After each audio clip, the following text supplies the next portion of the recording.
Olá, está começando o Sindepress Entrevista, edição especial de final de ano.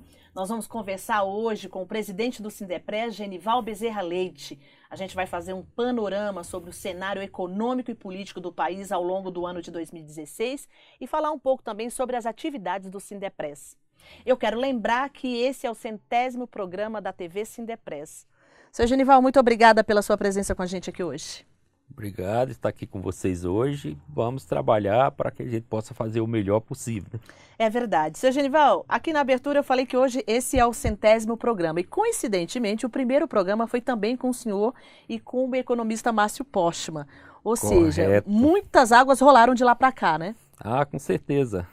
Foi muitos programas que foram feitos com boas pessoas, com grandes personagens. E que você, Cleiton, também você está de parabéns porque você participou do primeiro ao 100º programa e vai participar por muito mais, né? É verdade, seu Genival. Eu realmente tenho que agradecer a Deus por essa oportunidade e ao senhor também.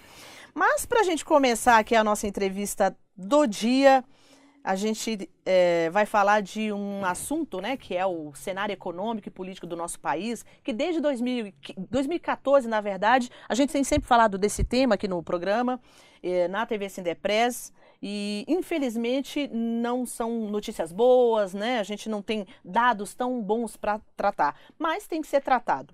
E para começar, eu queria perguntar para o senhor o seguinte: a sua avaliação sobre o ano de 2016 do ponto de vista econômico, né? Então, o que foi 2016, do comecinho até agora o final do ano, em especial com esses futuros dados que vão sair aí da economia agora, do trimestre de 2016. Como é que o senhor tem observado a nossa economia? Olha, Cleide, a posição é o seguinte: a economia ela já vem se arrastando aí pelo menos uns 4, 5 anos que ela vem declinando. Só que no último ano, 2015, para cá, a situação se tornou realmente assim drástica. Foi aí onde aprofundou a recessão. Exatamente. O país entrou numa crise profunda, nunca vista na história do Brasil. O tamanho de que foi essa crise que nós entramos. E que chegamos a um ponto que o Brasil estava em estado de colapso. Não tinha mais para onde correr. E sem contar os grandes problemas políticos que vieram junto, como de conhecimento todo, impeachment da presidente. Isso aí mexe muito, atrapalha com a economia que já vem cambaleando.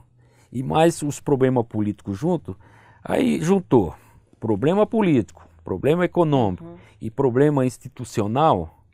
Chegou o Brasil a esse ponto que nós estamos hoje numa crise profunda. Não vemos ainda uma saída honrosa. Uma luz no fim do túnel, né? Se promete alguma coisa de melhora para o ano que vem, mas ainda revisando dados, que para esse ano se promete chegar até 3,5 negativos, enquanto os outros países emergentes estão crescendo, a China 7,5%, ainda também crescendo entre 5%, 6%. A Rússia, que também anda numa situação ruim, mas já começou a se crescer, movimentar, a crescer, né? A África do Sul. Então o Brasil hoje, que era incluído entre os emergentes, entre os mais bem desenvolvidos junto com a China, hoje passou a ser o primo pobre, voltou para o fim da linha. Exatamente. Então nós estamos numa situação ainda muito delicada, precisa fazer um trabalho muito grande, a colaboração da sociedade, do público em geral, mas isso é um trabalho que não é para hoje nem para amanhã, vai demorar. É um trabalho lento, né? Lento e com perseverança e trabalho ali firme do governo para que se resolva. Não trabalhar com propostas soltas e deixando de lado, como diz, as atitudes. Seu Genival, eu queria que o senhor fizesse uma observação aqui para a gente. Por exemplo, como é que o senhor acompanhou, por exemplo, essa crise, né? Teve um auge da crise econômica, paralela a ela um auge da crise política, né? E paralela à crise política, a gente teve aí teve e ainda continua acontecendo, a questão da Lava Jato. né? Como é que o senhor tem avaliado, né? Quer dizer, essa crise política, por exemplo, o senhor considera, por exemplo, que foi um oportunismo por parte dos nossos políticos em algum momento, né, para aproveitar essa crise econômica que acontecia no país? Olha, a crise política ela se dá no seguinte: os políticos aproveitaram a brecha do próprio do desmando do governo e tomaram conta que aí eles transformaram o próprio Congresso num balcão de negócio. E com isso, chegou a esse ponto aí de se negociar tudo e não resolver nada. Com isso, a crise foi se aprofundando. Veio o problema do impeachment, como eu já falei. Exatamente. Que isso também repercutiu muito na situação brasileira. E repercutiu negativamente, né?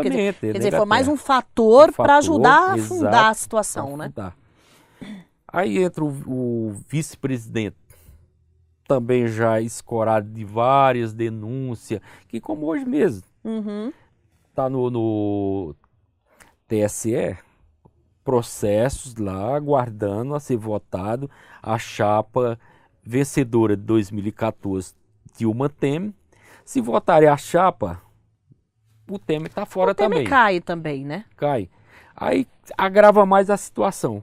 Quem é que vai assumir o país? Exatamente. Nós tínhamos o Eduardo Cunha, que se caísse o Temer, ele assumiria. Já saiu fora, mas era um grande risco. Mas hoje, vamos supor que o Rodrigo Maia não consiga assumir a presidência, vai cair na mão do Renan Calheiros. Exatamente. O Renan Calheiros está enrolado com 15 a 16 inquéritos lá dentro do Supremo. Investigado pela Lava Jato, né? Investigado pela Lava Jato. O próprio Supremo acho que está segurando esses processos para não agravar mais a situação. Como eu tenho certeza que o ministro Gilmar Mendes está segurando a votar a chapa Dilma Temer. Exatamente por isso que não existe. A chapa é uma só. Não tem como desvincular o Temer da chapa, porque hoje é presidente. Se votar a chapa e condenar aquela situação, o Temer vai ter que deixar a presidência. E aí?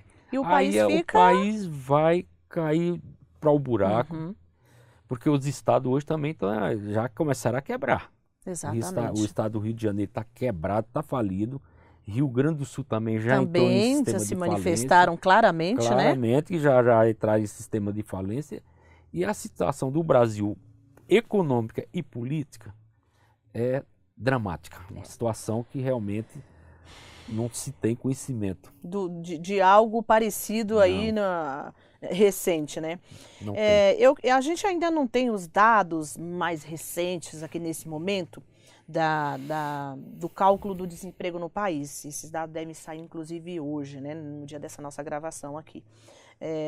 Mas a gente já tem aí um dado que foi divulgado ao longo aí de 3 meses, que é um dado de 12 milhões de desempregados, né?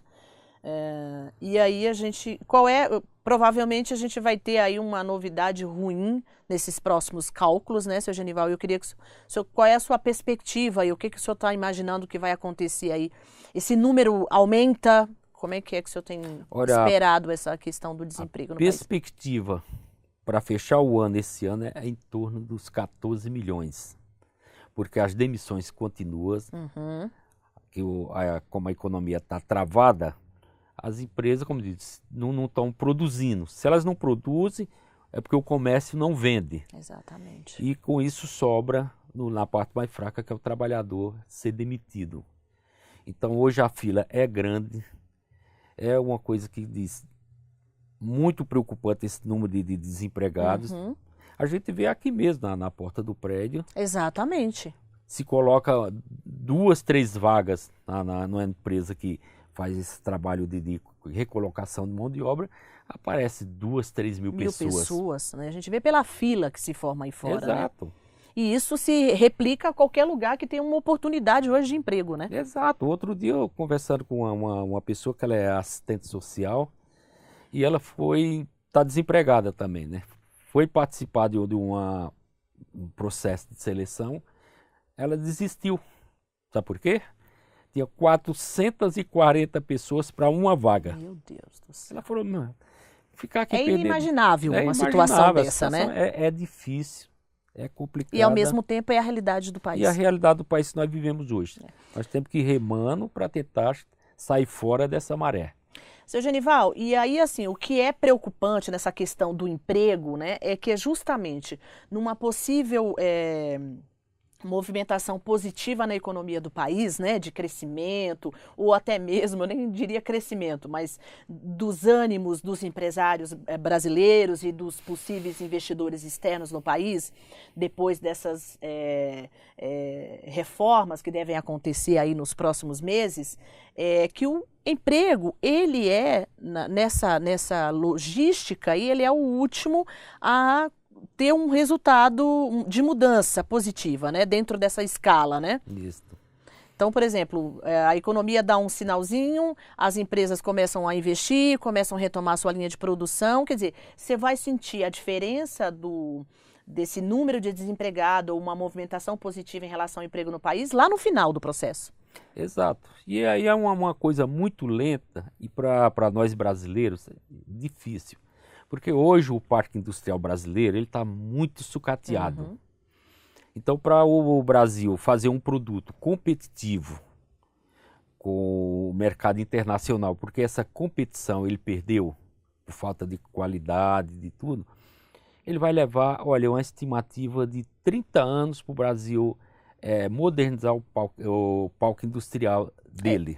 Para né? que ele volte a produzir. E ser competitivo. Isso. Agora eu te pergunto, se precisa hoje de 30 anos, você partir de um zero para chegar lá em 30 anos, aonde é que já está o chinês? Mais 30 anos para frente. Exatamente. Então, empregos em fábrica, tudo foi tudo, não só do Brasil, como no mundo inteiro, perderam tudo para os chineses. É eles que hoje estão desenvolvendo tudo. Até investindo em tecnologia, né? Até ouvi uma frase do presidente eleito dos Estados Unidos, na época de campanha dele, quando ele passou ali pelo norte do país, né, Detroit, aquela região que está destruída, né? Tudo abandonado, parece um cemitério, né? E ele prometendo para a população que ia trazer de volta todas as fábricas, os empregos que os chineses levaram. Mas, olha, é só palavra de candidato. É verdade. Porque isso aí ele não vai trazer nunca, porque o que foi não volta mais. Não consegue ser competitivo tanto quanto a China. Não pode. Você vê no nosso caso, o Brasil é um dos maiores exportadores de minério de ferro e exporta para a China. O chinês vem aqui, compra nosso minério de ferro, leva para a China, transforma em ferro gusa, transforma em aço e vem vender aqui mais barato que as nossas siderúrgicas. Verdade. Poxa, se nós temos um material aqui e não precisamos ir buscar lá fora, por que nós não podemos vender igual ou mais barato que o chinês? Não consegue. Por quê? Porque o nosso parque industrial, principalmente a indústria de base, está sucateada, não tem condições de competir mesmo com esses mercados. Então a situação vai ser muito complicada nesse sentido de voltar aos empregos, porque a nossa indústria está nesse sentido e o próprio investidor ele está atento, ele está, como se diz, com o pé atrás. Enquanto o Brasil não fizer reforma, que ele realmente confie, que o Brasil vai realmente voltar a crescer e é confiável você trazer seu dinheiro e investir aqui, ele não vem trazer dinheiro para o Brasil. Então, resta a nós, como diz, torcer que esse dia chegue. É verdade. A gente vai para o nosso primeiro intervalo e voltamos em 1 minuto. Com o conceito único de qualidade em atendimento, no que há de mais moderno no ramo de odontologia, o Centro de Referência Odontológica Sindepress deixará você de boca aberta. Nossa infraestrutura oferece atendimentos em todas as nossas 18 subsedes no estado, além dos consultórios em Santo Amaro, Salto, Bragança Paulista e Mogi das Cruzes. Para facilitar a vida do trabalhador, o Sindepress também possui os odontomóveis, veículos odontológicos totalmente equipados que atendem diretamente em seu local de trabalho. E para você que não é associado, não perca tempo e associe-se para desfrutar deste benefício. Mais informações pelos telefones 0800 55 26 23 ou 11 31 13 0500. Site www.sindepress.org.br. E-mail benefícios@sindepress.org.br. Centro de Referência Odontológica Sindepress, distribuindo sorrisos.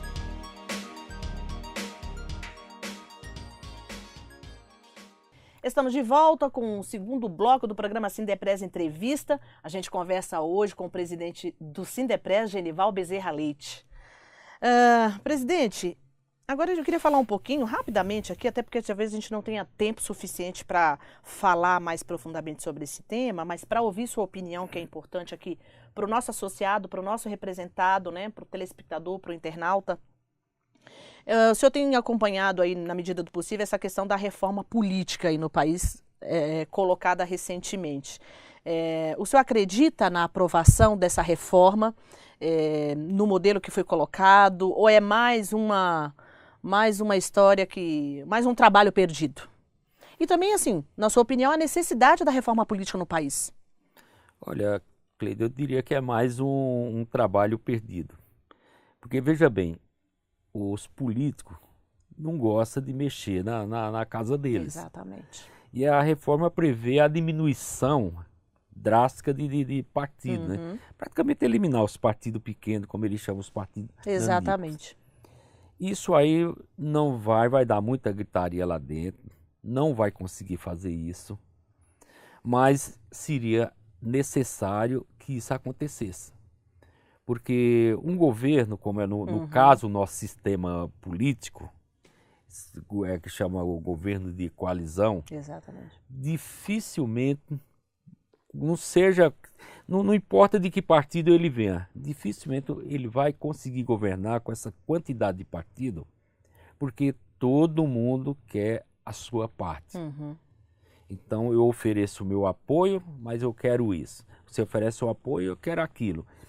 E com isso fica a tal da barganha, e por qualquer motivo eu já me rebelo, caio fora, já não te apoio. Já não apoio mais. Então, para o partido, realmente, o governo fazer suas reformas, fazer um governo andar, ele precisaria, vamos supor, de 2 ou 3 partidos, no máximo 4. Partido que desse sustentação para que ele realmente fizesse todas as reformas e passasse. Até a reforma política, porque a reforma política, ela na essência, é a mais importante de todas as reformas. Primeiro teria que acertar a casa para depois colocar uma proposta de para as outras propostas. Considerando que nós temos aí, né, presidente, 35 partidos políticos no país, desses 35 partidos políticos, a gente tem 28 sendo representados hoje no Congresso, né? E aí a gente já, né, acompanhou aí pela imprensa os líderes dos pequenos partidos já se manifestando, né? Quer dizer, mal colocaram a proposta e já estão se manifestando no sentido de dizer que aquela não passa da primeira porta lá da Câmara dos Deputados, né? E outra, o pequeno está gritando porque ele quer sobreviver. E o grande precisa do pequeno porque no sistema de coligação, eles fazem aquela frente para eleger um candidato, dali o candidato que é bem votado arrasta um monte de outros atrás, de outros deputados. De outros políticos, eventualmente, né? E geralmente no executivo, que parte desde o prefeito até chegar ao presidente da República, ele vai atrás desses partidos pequenos exatamente para ganhar horário político. Aumentar o espaço dele. Então a coisa, como diz, amarra por todos os lados no sentido de que essa reforma não vá muito adiante. Apesar de ser necessária, né? Ser mais do que necessário. Presidente, queria que você falasse também um pouco para a gente sobre como é que o senhor tem, qual é o seu olhar sobre a Lava Jato hoje, né? E lembrando que a gente tem aí a grande novidade da Lava Jato nesse momento são as expectativas das delações premiadas da Odebrecht, né? Mas independente dessa novidade, eu queria que o senhor falasse um pouco como é que o senhor tem acompanhado isso para o nosso país. Olha, a Lava Jato é o seguinte. O Brasil, depois do início da Lava Jato, o Brasil já é outro. O Brasil já mudou. Então, aquela coisa da impunidade, a pessoa já tem que pensar duas vezes. Uhum. Porque é o seguinte, o Sérgio Moro foi um cara muito inteligente e ele é uma pessoa que realmente está prendendo todas as pessoas que fizeram coisas erradas. Exatamente. Então, a Lava Jato, ela é realmente, na minha opinião, ela é essencial. Só não pode deixar acontecer com ela o que aconteceu na Itália com a Operação Mãos Limpas, Uhum. que era mais ou menos, foi aonde o Moro se baseou, né? Baseou e estudou muito a Uhum. Operação Mãos Limpas. Porque os políticos, eles fizeram lá o seguinte, começar pelo, o que é muito conhecido nosso aí, é o ex-primeiro-ministro, que foi até agora há pouco, que era presidente lá do Mila. E ele que realmente trabalhou muito no sentido de destruir a Operação Mãos Limpas, né? E teve grande influência, Isso. né? E aqui no Brasil, você já viu, já teve já tem várias tentativas de querer, até processo já colocaram em cima do Moro, já, né? Da tentativa de denegrir a imagem dele, os trabalhos dele, tudo. De qualquer forma, a gente observa que, assim, independente do que pode acontecer, né, com o futuro da Lava Jato, mas a gente há de concordar que, até esse presente momento, eu acho que já foi positivo para o país do ponto de vista da corrupção e dessa questão que o senhor falou da impunidade no país, né? Exato. E um fato novo que eles trouxeram foi as delações, né? Exatamente. Que agora está entrando, não sei se esse ano ainda começa, porque diz que são mais de 70 pessoas que estão fazendo delação na Odebrecht. Uhum. E essa tá, como diz, é a delação da década aí, né? Exatamente. Que vai E assim, além de ser a delação da década, a gente sempre tenta trazer aqui do ponto ruim, né? Quer dizer, é bom nesse sentido de esclarecer e de condenar, né, quem foi corrupto e tudo mais, mas assim, a gente sabe do impacto que isso vai causar, inclusive, mais uma vez, no âmbito político do país e automaticamente na questão da economia, né? Então, a gente pode dar mais uma estagnada aí, depois dos resultados dessa delação, quer dizer, é um mal necessário. Essa é a grande verdade. Não, mas o problema do impacto na economia é mais, como diz, os contra a Lava Jato. Porque eu vou dar uns exemplos aqui, que um já está escancarado, todo mundo conhece. A Petrobras. Uhum. Não foi a Lava Jato que quebrou a Petrobras. Quem quebrou a Petrobras foi o desmando lá dentro. Com certeza. Olha, começar, não vamos dizer que o presidente da República não sabia, como é que todo mundo rouba lá dentro e o presidente não sabe. Então, começou por ali o desmando na Petrobras, que dali onde partiu o ponto principal da Lava Jato. Uhum. Aí saíram por aí gritando que a Lava Jato quebrou a Petrobras. Não, a Petrobras foi quebrada, ele ainda conseguiu salvá-la. Ela já está, graças a Deus, ela já está começando a se equilibrar novamente. É aí você pega mais 3 exemplos. A Caixa Econômica está acabada, arrasada, é terra de ninguém. Terra arrasada, né? O Banco do Brasil, idem. A semana passada, o presidente do Banco do Brasil oficializou, vai fechar 402 agências em todo o Brasil. Porque realmente o Banco do Brasil está acabado, está falido também. Exatamente. Isso sem falar no BNDES.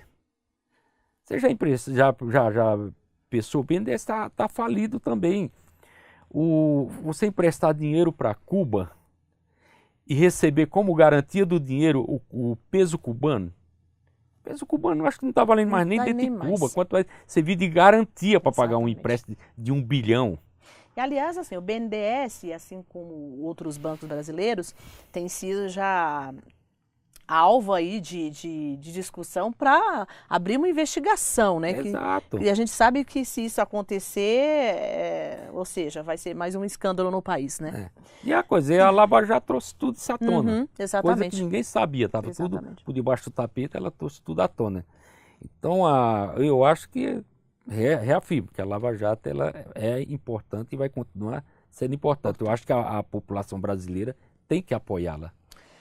Seu Genival, a gente tem aí 3 importantes reformas. Eu queria ainda falar nesse bloco, né, ainda no finalzinho desse bloco aqui, sobre uma delas. A gente tem 3 importantes reformas no governo para serem colocadas, discutidas e aprovadas, né? Uma delas é a proposta que limita os gastos do governo, né? Eu queria ouvir a opinião do senhor sobre essa proposta, que era a PEC 241 e agora virou a PEC 55, né? 55, O senhor acredita que essa proposta vá, eu não diria tirar o Brasil do buraco e dessa situação caótica que se encontra hoje, né? Mas o senhor acredita no reforço dessa proposta ao longo do tempo, trazendo resultado positivo para essas contas públicas? Olha, essa PEC ela é importante, porque o Brasil precisa desse teto de gasto. Porque o Brasil é como sua casa, você gasta aquilo que você pode gastar. Se gastou mais do que aquilo, você não vai pagar. Então a mesma coisa do Brasil, ele tem que gastar aquilo que ele tem para gastar. Agora, com a economia fraca, caiu também a arrecadação, então as despesas continuaram altas. E com isso, A dívida aumentando. a dívida vai aumentando. Depois eu já volto na PEC. A dívida do Brasil hoje representa 73% do PIB. Exatamente. Esse dado que eu também vi. Para o ano que vem, o ano 2020, se eu não me engano, ela vai chegar, se nada for feito, que é o caso desse teto. Que é o que esse teto previne, né? Exatamente. O caso desse teto, se não for feito nada, ela chega aos 81, 82. Colapso total, né? Está previsto até 2030, nós estamos igualzinho à Grécia. Que a dívida da Grécia hoje é de 145. Só que a Grécia é pequena. A Europa de vez em quando joga bilhões de euros lá dentro, mas mesmo assim não tapa o buraco. E nós não vamos ter A gente esse não vai ter pessoal para fechar esse ajuda buraco aí, para não. nós. Então tem que ter esse teto. Mas esse teto tem que ser levado a sério. Porque hoje você pega, e parece que não, mas você pega no judiciário, tem juiz desembargador aí que tira 250 mil líquido por mês. Se o salário do presidente Supremo é 33 mil e serve de referência para toda a estrutura, inclusive para o presidente da República, por que um desembargador, um juiz, recebe 150, 140, 250 mil líquido? É um absurdo. E é uma conta que não vai fechar nunca. Não vai fechar. Então isso aí também tem que ser acertado. Outro dia eu vi um trabalho que fizeram, inclusive aqui na Câmara dos Vereadores. Um barbeiro ganhando 14 mil reais. Aí perguntaram se ele corta... Paulo, né? Ele corta o cabelo de quem? Nem barbearia tem lá dentro. Exatamente. Não tem ninguém para cortar. Nesse mesmo número aí, nessa mesma lista negra, né? A gente viu, olha, copeiro 11 mil reais Era e assim... Tudo. Exato. Então isso, o teto tem que tentar dar um limite nisso. Outro ponto preocupante para todos nós aí que somos trabalhadores é a Previdência. Exatamente. A Previdência, esse ano, ela vai fechar entre 139 a 140 bilhões negativo. Eu quero falar com o senhor sobre a Previdência no próximo bloco, pode ser? Pode. Então tá ótimo. A gente vai para o intervalo e voltamos em 1 minuto. A colônia de férias do Sindepres em Bertioga é sem dúvida o melhor lugar para o descanso e a diversão de toda a sua família. Localizada em frente à praia da Enseada, possui 36 quartos, cada um com capacidade para 4 pessoas. Todos equipados com TV LCD, frigobar e ar-condicionado e com uma vaga na garagem. Faça a reserva agora e comece a planejar o seu divertimento. Para você que não é associado, não perca tempo e associe-se para desfrutar desse benefício. Informações 0800 55 26 23 ou 11 31 13 0500 www.sindepres.org.br ou benefícios@sindepres.org.br.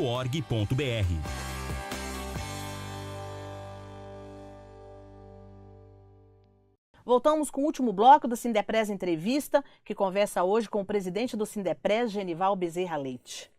Presidente, agora sim a gente fala aqui um pouquinho da reforma da Previdência, que é, segundo, né, o que a gente tem acompanhado aí, a segunda reforma mais importante, né, que tem que ser feita aqui no país.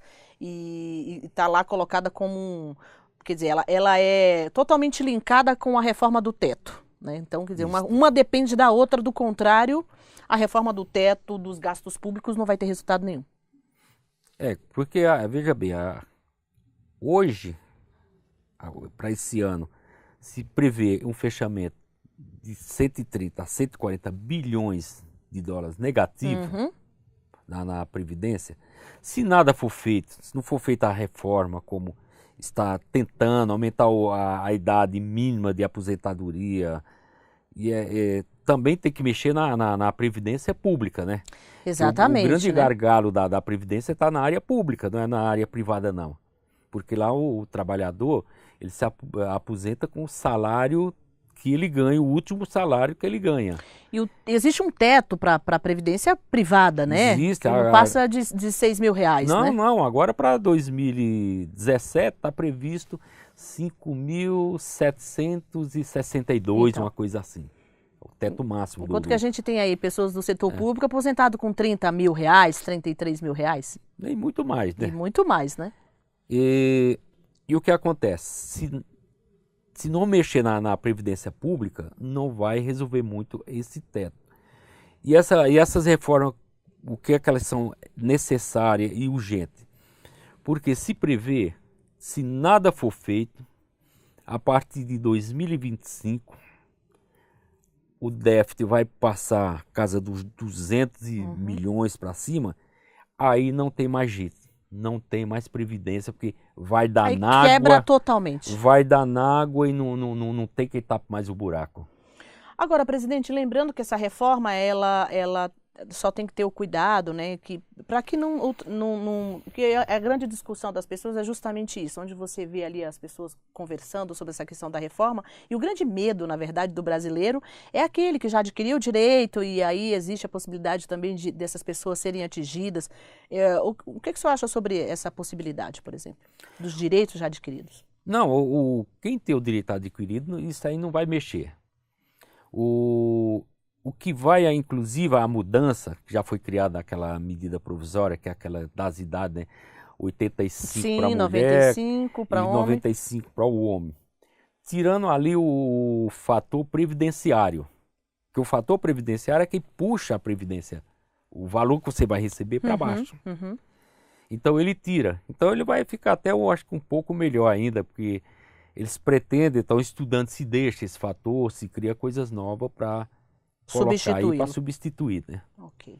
Agora o que se corre aí vem já alguns partidos políticos se mexendo, que deveria criar uma nova modalidade de previdência, com o título assim, 2001. Aí você fala, mas por que 2001? É porque quem nasceu em 2001 está entrando no mercado de trabalho agora. Então esse modelo novo servia para esse pessoal daqui para frente, né? 2001. De 2001.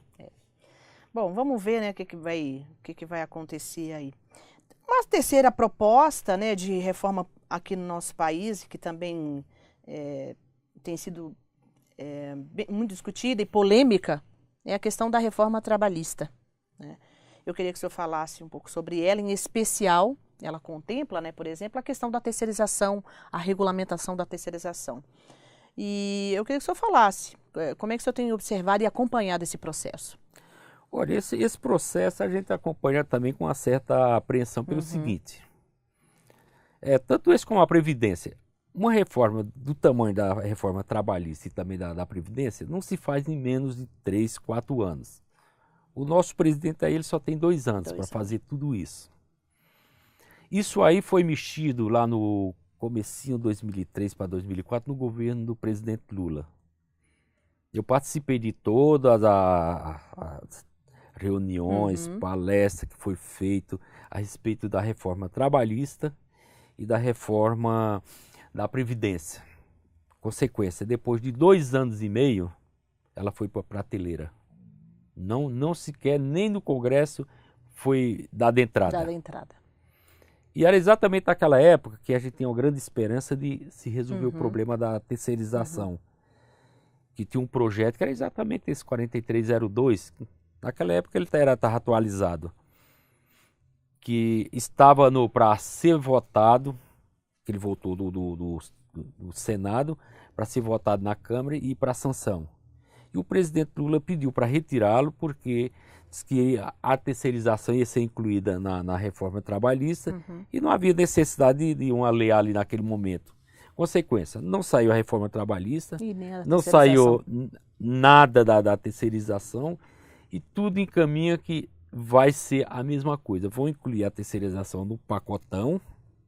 Dessa nova reforma trabalhista? O tempo é curto, eu falo com certeza, o tempo é curto, não vai ser suficiente para se fazer uma reforma trabalhista, porque ela é delicada, é longa, é uma coisa que traz muito sentimento, por causa da CLT, né? A CLT é mais sentimental. É verdade. Porque se você for levar ao pé da letra nas economias modernas, a CLT não serve para nada. Mas para nós ela vale tudo. Exatamente. Tem muito sentimento, muito getulista.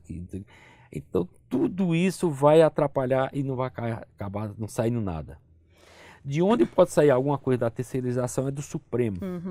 Porque existe lá um processo contra uma empresa de Minas Gerais. Exatamente. Que questionou uma decisão do TST e o Supremo aceitou. E se o Supremo votar dando a nulidade lá da súmula 331, que é o que eles questionam, aí sim, aí a terceirização não precisa mais de projeto de lei. Só aquilo já resolveria. Só a decisão do Supremo será será Só a decisão suficiente. do Supremo resolve. Mas que também não anda, né? Porque essa decisão ela aconteceria aí no mês de novembro, não aconteceu e, enfim, está todo mundo na expectativa, né? Porque é aquela história, no Supremo tem muito aquilo, eles não julgam muito, às vezes, pela lei, é pelo aquilo que venha trazer, como diz, de bem para o país, né? Se uma coisa for trazer, vamos supor, julgar alguma coisa que venha quebrar o país, eles não julgam nunca. Agora, presidente, o ponto mais delicado desse projeto de lei, né, da terceirização, que é o que tem causado mais discussão e mais polêmica e aí diverge vários interesses de várias pessoas da sociedade, instituições e tudo mais, é a questão da regulamentação da terceirização na atividade fim, né?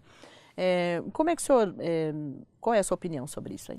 Olha, para te falar, a terceirização na atividade fim, hoje, já muitas empresas já praticam. E ninguém perdeu o emprego. Por exemplo, as montadoras, ela tem a empresa de logística, que ela trabalha na atividade fim, abastecendo a linha de montagem com produtos para se montar o carro, né? Leva os pneus, o motor, tudo, vai deixando tudo na posição só para os robôs encaixando. Então já faz isso hoje. Já existe, na verdade. Já, né? Se você for na Volkswagen aí, em Rio Claro e outras aí, já faz todo mundo, já trabalha lá. Não teve problema, o metalúrgico não perdeu o emprego, continua lá empregado, trabalhando do mesmo jeito.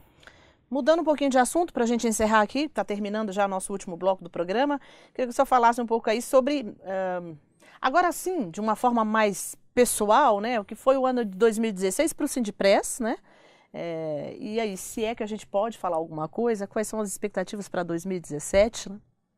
Olha, o 2016, eu vou dizer, não só para o Sindipres, mas para toda a área trabalhista, foi um ano difícil. Continua sendo, né? Continua sendo um ano de pouca perspectiva, onde realmente você não tinha uma margem de negociação, porque você estava, como disse, exprimido por uma economia encolhendo. E qual era a intenção, não só do nosso sindicato, mas de todos os sindicatos centrais, é manter o emprego do trabalhador. Essa é a preocupação Essa é a preocupação central hoje de tudo isso, mas vamos torcer que a partir do ano que vem, se realmente a economia tem aquele pontinho positivo, ou pelo menos uma estagnação, né?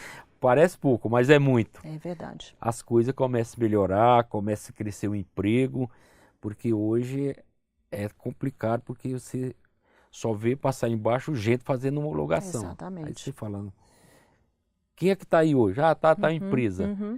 E sempre conversa com os empresários e fala, olha, nós estamos se mantendo, mas se o contratante não rescindir o contrato, nós temos que demitir. Não tem outra coisa para fazer. Exatamente. Bom, além dessas questões, né, mais relacionadas à questão do trabalho, que o cenário não é bom, né, para nenhum setor, de qualquer forma, as atividades, os benefícios para o associado continua, se mantém, nessas questões nada foram mexidas, né, presidente? Continua, isso aí faz questão de continuar dando os benefícios para os trabalhadores, porque eles merecem, é deles, as colônias de férias nós temos aí. Exatamente. Eu sempre falo que não é do sindicato, é dos associados. Esse final de ano, talvez no começo do ano que vem, nós vamos entregar Caraguá. Que é uma nova colônia de férias, né? Que já está sendo finalizada mesmo. É muito bonita, está na reta final. E estamos trabalhando aí por mais alguns benefícios agora nessa convenção que vem. Conversando já com o sindicato patronal, que a importância de alinhar mais alguma coisa para tentar realmente, já que você não pode dar um aumento maior para o trabalhador, vamos dar mais alguma coisa de benefício para ele, né? Um outro projeto e benefício também que eu acho que é importante a gente lembrar aqui, que é o sistema de odontologia, né, oferecida pelo sindicato, né, presidente? Isso. A odontologia nossa ela é muito boa, ela atende bem o trabalhador, é elogiado por todos. Então, ela não atende a família inteira, porque às vezes aparece proposta de outras empresas para... Não, mas aqui tem um plano melhor, não sei o que, você vai olhar, não atende, que o nosso faz de tudo. Até pequenas cirurgias ele faz. Enquanto que esses outros, eles fazem uma obturação, uma limpeza e tudo. Um procedimento simples. E é individual. Se você paga, vamos supor, R$13 num desse, mas paga só para o titular. Porque os dependentes vai pagar cada um mais 13, né? Uma família de 4 pessoas vai sair por 50 e poucos reais. A diferença é grande, né? É verdade. Mas é um trabalho bom, bonito. Estamos aí há 20 anos fazendo esse trabalho. E se Deus quiser, vamos continuar por muitos anos. Para encerrar, eu queria lembrar aqui das subsedes, né, que a gente tem aí no interior de São Paulo. Falar um pouquinho também aí das nossas atividades esportivas, que continuam, se mantêm para o ano de 2017, né? Se Deus quiser, continua. O Josimar já está, inclusive, preparando já aí o material para o ano que vem. E vamos continuar com nossas atividades esportivas, porque, em primeiro lugar, é o associado, né? Exatamente. Bom, presidente, a gente está encerrando. Você quer fazer as suas últimas considerações, aí deixar alguma mensagem para o associado, para o nosso representado? Eu quero deixar para os associados que esse ano foi um ano difícil para todos nós, que eles têm essa compreensão, que esperamos para o ano 2017 melhore muito mais e vamos, como diz, ter um final de anos tranquilo, em paz, cada um dentro das suas possibilidades, que é isso que importa. É a gente passar bem com a família, com os amigos, da melhor forma possível. Tá ótimo. Bom, a todos que nos assistiram, um grande abraço. Eu quero desejar boas festas para todo mundo e até 2017.